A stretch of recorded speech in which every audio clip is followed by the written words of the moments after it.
Why has the FIA suddenly increased Zandvoort's pit lane speed limit from 60 to 80 kilometers per hour just days before what could be one of the final Dutch Grand Prix races ever?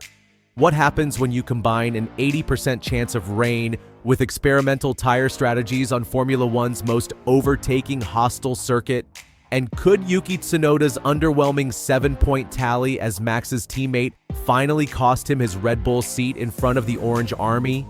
The 2025 Dutch Grand Prix isn't just another race weekend. According to the official race preview, this is potentially one of the last times we'll see F1 racing in the Netherlands, due to financial burdens on organizers. With everything from championship battles to career-defining moments hanging in the balance, this weekend at Zandvoort has become the perfect storm of strategic chaos, unpredictable weather, and high-stakes drama. Let's start with the most immediate crisis facing teams this weekend. According to the official weather forecast, Friday will see maximum temperatures of just 20 degrees Celsius, with winds between 15 to 25 kilometers per hour and an 80% chance of rain. Saturday drops even further to 18 degrees Celsius maximum, and Sunday maintains that same 80% rain probability with winds howling at 20 to 30 kilometers per hour. But here's where it gets complicated. As noted in the race preview, Zandvoort sits right next to the North Sea, where the wind plays a huge factor in the car's balance. Teams are walking into a weekend where they might get minimal dry running to understand their setups, yet they're expected to nail the balance for what could be their final chance to race on this unique circuit. The FIA has made things even more interesting by increasing the pit lane speed limit to 80 kilometers per hour, specifically designed to promote a race with 2 stops, according to Pirelli's official statement. The tire manufacturer explains that Zandvoort is a track on which tire degradation is a big problem. So this change is meant to stir up the pot and create a bit of artificial competitiveness. Yet here's the contradiction that could define the entire weekend. Despite these changes encouraging more pit stops, Pirelli admits that, according to simulations provided by the teams, the one stop is still quickest. Why?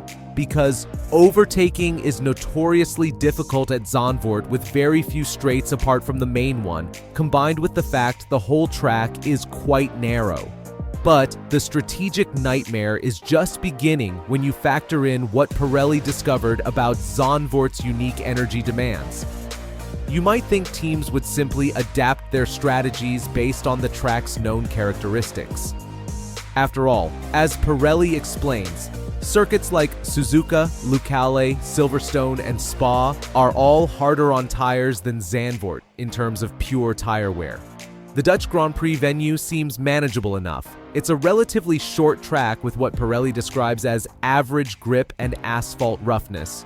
Teams have 3 years of data since the circuit's return in 2021, and they understand the technical demands. But here's what makes Zandvoort uniquely challenging. According to Pirelli's official analysis, while other circuits may be harder on tires overall, the track that hosts the Dutch Grand Prix is the one where energy density is highest. This is due to several factors, including its relatively short length and the high number of corners, combined with the lack of straights, where tires could be rested and cooled down. Think about what this means strategically. Teams are dealing with a circuit that demands constant energy output from the tires without giving them recovery time. Add in the 80% chance of rain, and you have conditions where tire strategy becomes almost impossible to predict. Here's where the championship implications become crystal clear. According to the race preview, Lando Norris and Oscar Piastri seem to be the only 2 protagonists for the Drivers' Championship, and Norris currently sits just 9 points behind after winning 3 of the last 4 races. But Norris has history at Zandvoort that could work in his favor. As noted in the preview, last year, Norris dunked a 20-second lead on Verstappen in front of his home fans. The Lando himself stated in recent interviews that nothing makes my life feel different. It's just your preparedness for this moment, for this battle. I feel now more like the most complete driver I've ever been. However, the weather conditions could completely shuffle the competitive order. The race preview warns that this weekend's conditions mirror the chaos we saw in Belgium, where the FIA will step in and make chaos like they did in previous rain-affected races. There's even a reference to 2021 when the rain caused the race to not even start in the first place. But while the championship fight intensifies, there's another battle happening that could reshape the entire Red Bull lineup. The pressure on Yuki Tsunoda has reached a breaking point. According to the race preview, Tsunoda has done an underwhelming job, scoring just 7 points as Max's teammate.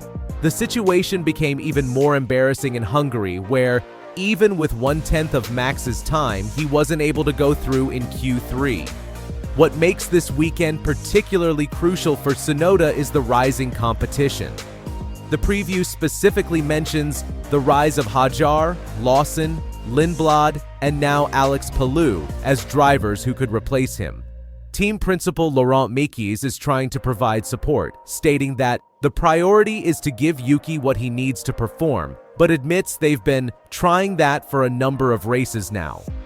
The irony is palpable. Tsunoda faces his biggest test in front of Max's home crowd, the Orange Army that has watched Verstappen achieve 4 podiums, 3 of which were race wins since Zandvoort's return in 2021. Meanwhile, McLaren team principal Andrea Stella is preparing for interference from an unexpected source. Despite Ferrari being focused on 2026 entirely now after having no chance for the championship in both categories, Stella believes in the second half of the season, a lot of points are going to be stolen by Ferrari.